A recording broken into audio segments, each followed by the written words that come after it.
color is probably in. So, I stay up late. I sleep in late. I obsess on disaster movies and collecting toys. I'm gay and I hate vegetables. Not terrible crimes, but something my parents were concerned about when I was 13. So much so that during that summer, they sent me to stay with some friends of theirs they had met in Colorado. We went to Colorado every August and stayed in the same cabin at a place called Valley of Spruce Chalet. It was idyllic. Cozy cabin rental places, a little supermarket, a bake shop, and a cafe, all lining beautiful Lake Vallecito. It was like going back in time. I realized years later the cabins had not been redecorated since 1953. And I loved it. It was a wonderful buffer from the torrid temperature of Arizona in the summer before the horror of back to school in September. I hated those posters in the store windows. Mom and Dad had made acquaintances there over the years. In particular, these two wacky old ladies. Virginia Acord, pronounced like acorn, only with a D, owned a used retail clothing shop called Calico Cottage Clothes, all spelled with a K. I thought she was cool for a 50-something. She was perpetually laughing out loud. She wore far-out horn rims and a big fake silver chignon on top of her gray hair. One of those much larger-than-life people. She had fun shop novelties and gags all over her house, which was connected to her store. There's a lot of bathroom humor stuff, delightful fodder for a preteen boy. Outhouses hung on walls with stupid sayings, a corn cob with an electrical cord attached to it sat in the customer bathroom, and signs that said stuff like, "We aim to please. Your aim would be appreciated." On her fridge was an awful gag calendar of a topless, morbidly obese, bathing beauty, laughing and rolling in a mountainous pile of beer cans. It was also scandalous, but so hilarious. Her house was even calico. Every other brick painted a different, bright color. She had a calico cat and crazy cat print flocked wallpaper in her living room.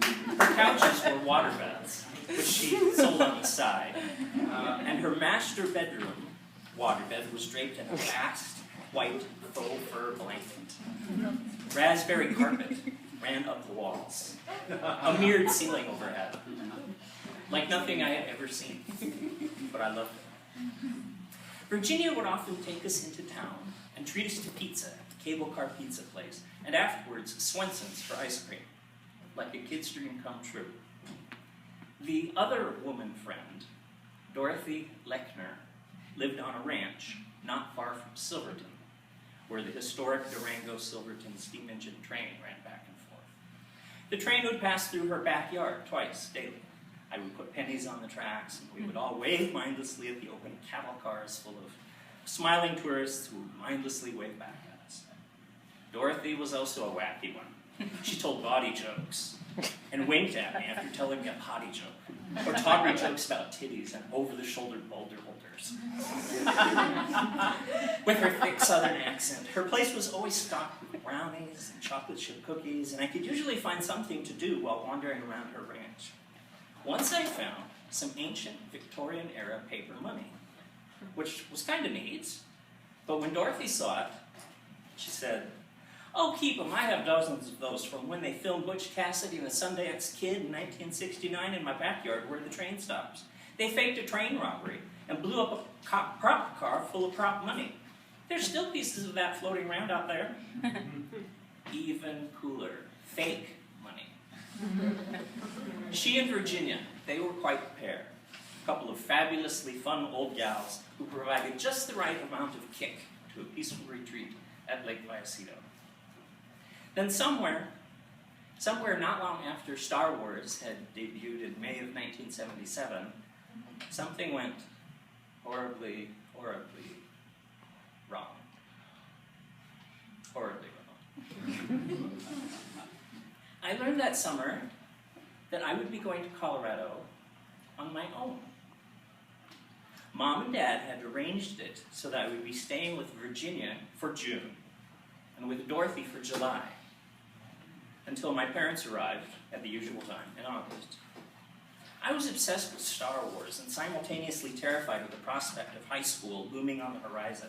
I was sure once I got there, drugs were going to be pushed on me, and I'd get beat up. Then all of a sudden, here I was, flying to Colorado by myself. That summer would prove to be the worst summer of my life. For what I did not know at the time was that Mom and Dad felt I needed some sort of life lesson, some sort of straightening out, some form of discipline and coming of age that apparently could only happen in Colorado. Years later, I learned it was a ruse. Virginia had an ulterior motive for luring me there. My parents, nor I, had any idea. Once at the Calico Cottage, instantly I was doing chores, repainting those calico bricks, getting up early, eating a proper breakfast, mowing the lawn, fixing the well pump, and becoming a boy, a young man. On the side, Dorothy's younger male friends would take me dirt biking, and dude buggying, and hunting. No Star Wars now, even though I had secretly brought my little plastic action figure. So, prior to this summer, I'd had a normal, happy childhood. Sure, I was obsessed with the Poseidon adventure, but now it was all about Star Wars, and making countless drawings of R2-D2, and stormtroopers, and Greedo. My parents had let me have the Fisher-Price Little People dollhouse, when lots of boys that age wanted, I don't know, the action garage. But I had that too, and the jet, and the fire truck. So I was pretty well balanced. I also loved clay dish sets, as in realistic looking little girls' tea sets, mostly so that I could dress occasional tables and footstools with place settings, so I could tip them over and roll around in the debris, just like the extras did during the ship capsizing scene in the Poseidon adventure. My Sesame Street Ernie and Bert Muppets acted as hapless extras and were tossed mercilessly into the chaos below to die. So, okay, maybe my parents did have some reason for concern, but now, here I am with these women who used to be fun, now turned dictators.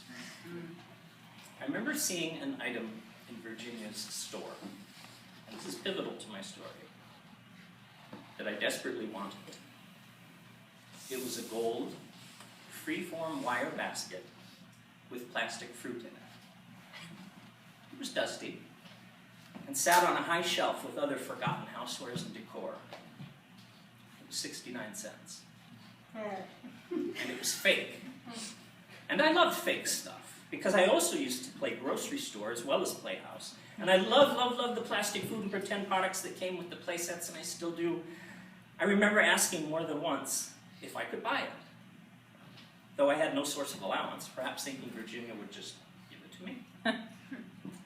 But I think it befuddled her.